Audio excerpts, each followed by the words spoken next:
Bismillahirrahmanirrahim. Alhamdulillahi rabbil alamin.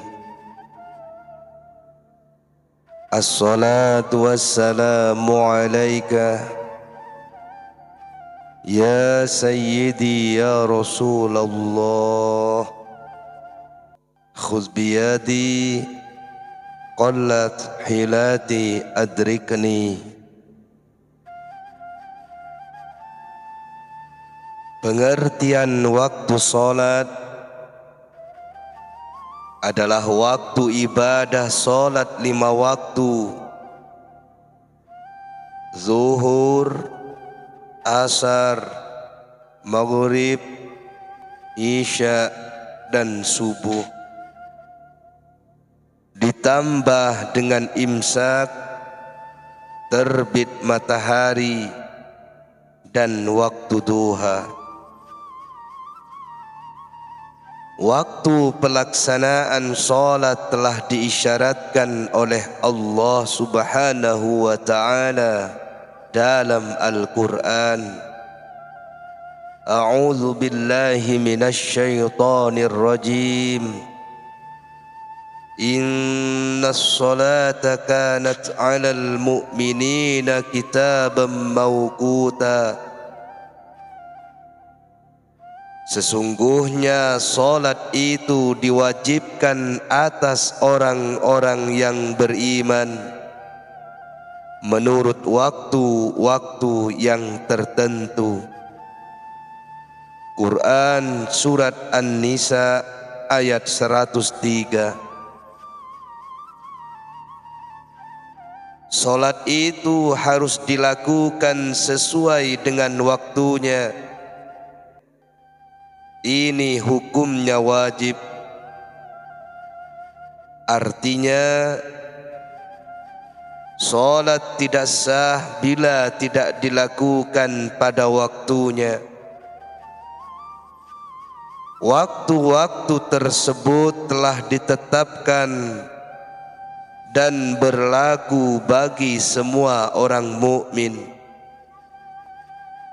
baik yang tua maupun yang muda, yang alim atau memahami agama maupun yang jahil atau kurang memahami agama.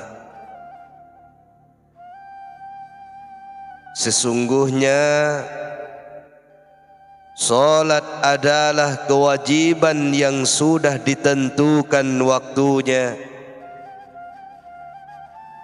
Kewajiban itu harus dilakukan di waktu tersebut dalam kondisi yang memungkinkan. Maka menunaikan salat pada waktunya meskipun dikosor itu lebih baik daripada mengakhirkan salat. Tujuannya agar salat dilakukan dengan sempurna. Hikmah ketentuan ini diantaranya supaya orang mukmin bisa menjaga salatnya.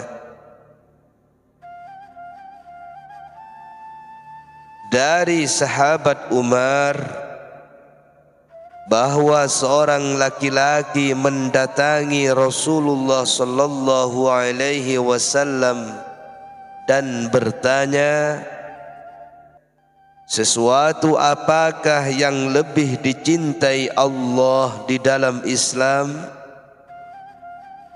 Rasulullah menjawab, yaitu melaksanakan salat pada waktunya. Barang siapa meninggalkan salat, maka sama dengan tidak beragama. Salat adalah tiang agama. Hadis riwayat Baihaqi. Waktu yang dimaksud ayat di atas masih bersifat global, belum ada petunjuk ketentuannya. Karenanya dijelaskan dalam hadis bahwa untuk menentukan waktu salat dengan cara melihat fenomena alam,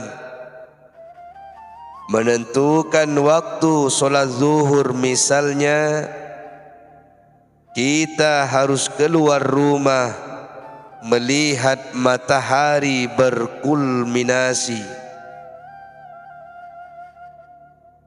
Demikian pula untuk menentukan waktu asar, kita harus membawa tongkat, kemudian mengukur dan membandingkan bayangan matahari dengan panjang tongkat itu, dan seterusnya. Seiring perkembangan ilmu pengetahuan dan teknologi, ditemukanlah cara-cara yang memudahkan kaum muslimin dalam menentukan waktu salat 5 waktu. Penentuan tersebut berdasarkan hasil hisab. Yang dimaksud waktu salat dalam pengertian hisab ialah awal masuknya waktu salat. Waktu salat ditentukan berdasarkan posisi matahari yang diukur dari suatu tempat di muka bumi. Berdasarkan ayat dan hadis, dapat disimpulkan bahwa parameter yang digunakan untuk menentukan waktu salat adalah dengan matahari. Para ulama mazahibul arba'ah sepakat bahwa cara menentukan awal waktu salat fardu adalah sebagai berikut. Waktu subuh, waktunya bermula dari terbit fajar shidik hingga terbit matahari atau syuruk. Fajar shidik ialah cahaya putih yang melintang mengikuti garis lintang ufuk di sebelah timur. Menjelang pagi hari, fajar ditandai adanya cahaya yang menjulang tinggi atau vertikal di horizon timur yang disebut fajar kizib. Kemudian menyebar di cakrawala secara horizontal, dan ini dinamakan fajar siddiq. Di Indonesia, khususnya Depak, menganut kriteria sudut es sebesar 20 derajat di bawah horizon timur. Waktu zuhur disebut juga waktu istiwa atau zawal, yang terjadi ketika matahari berada di titik tertinggi. Istiwa juga dikenal dengan sebutan tengah hari. Pada saat istiwa, mengerjakan ibadah salat baik wajib maupun sunnah adalah haram. Waktu zuhur tiba sesaat setelah istiwa, yakni ketika matahari telah condong ke arah barat. Waktu tengah hari dapat dilihat pada almanak astronomi atau dihitung dengan menggunakan algoritma tertentu. Secara astronomis, waktu zuhur dimulai ketika tepi piringan matahari telah keluar dari garis zenit. yakni garis yang menghubungkan antara pengamat dengan pusat letak matahari ketika berada di titik tertinggi atau istiwa. Secara teoritis, antara istiwa dengan masuknya zuhur membutuhkan waktu 2,5 menit. Dan untuk faktor keamanan, biasanya pada jadwal sholat ditulis waktu zuhur adalah 5 menit setelah istiwa. Waktu asar menurut mazhab Syafi'i, Maliki dan Hambali diawali jika panjang bayang-bayang melebihi panjang benda. Sementara mazhab Imam Hanafi mendefinisikan waktu asar jika panjang bayang-bayang 2 kali melebihi panjang benda itu sendiri. Waktu asar dapat dihitung dengan algoritma tertentu yang menggunakan trigonometri 3 dimensi. Secara astronomis, ketinggian matahari saat awal waktu asar dapat bervariasi tergantung posisi gerak tahunan matahari atau gerak musim.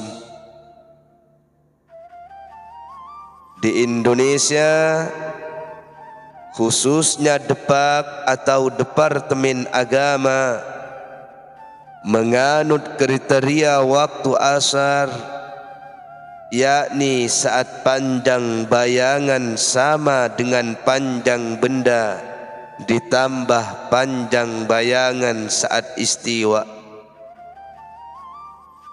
Salat maghrib waktunya bermula dari matahari terbenam sampai hilangnya cahaya merah di langit barat. Secara astronomis, waktu maghrib dimulai saat seluruh piringan matahari masuk ke horizon yang terlihat atau ufuk mar'i sampai kedudukan matahari sebesar M derajat di bawah horizon barat. Di Indonesia khususnya Depak menganut kriteria sudut M sebesar 18 derajat di bawah horizon timur. Waktu Isya dimulai dari hilangnya cahaya merah atau syafaq di langit barat hingga terbitnya fajar shadiq di langit timur. Secara astronomis, Isya dimulai saat kedudukan matahari sebesar I derajat di bawah horizon barat sampai sebelum posisi matahari sebesar 20 derajat di bawah horizon timur. Akibat pergerakan semu matahari 23,5 derajat ke utara dan 23,5 derajat ke selatan selama periode 1 tahun. Waktu-waktu tersebut bergeser dari hari ke hari. Akibatnya, waktu sholat juga mengalami perubahan. Oleh sebab itu, jadwal waktu sholat disusun untuk kurun waktu selama 1 tahun dan dapat dipergunakan lagi pada tahun berikutnya. Selain itu, posisi atau letak geografis serta ketinggian tempat juga mempengaruhi waktu sholat. Itulah penjelasan ketentuan waktu sholat. Jika seseorang mengerjakan sholat di luar waktunya, maka sholatnya batal. Ia pun tidak bisa mengqadanya atau menggantinya, karena ia menjalankan sholat di luar ketentuan syariat. Ingat, mengetahui masuknya waktu sholat merupakan syarat sahnya sholat.